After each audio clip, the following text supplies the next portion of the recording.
কি বলছে? অখাদ্য কুখাদ্য খেয়ে কৃষ্ণ সেবা। ও মায়েরা বলুন তো, কৃষ্ণ ভজনের অখাদ্য কুখাদ্য কি? কৃষ্ণ ভজনের অখাদ্য কুখাদ্য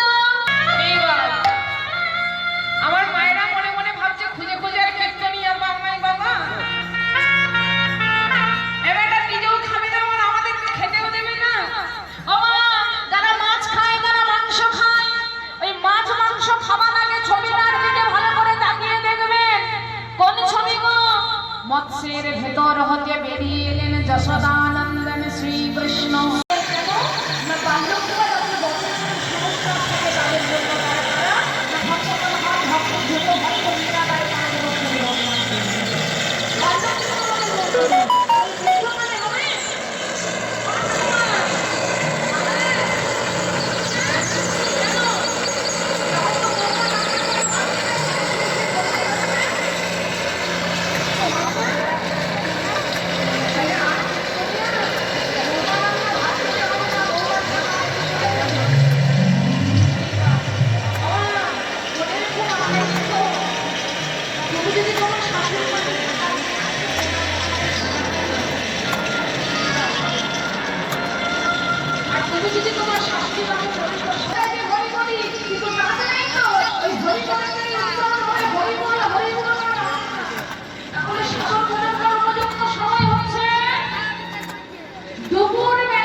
কৃষ্ণ ভাবে জমে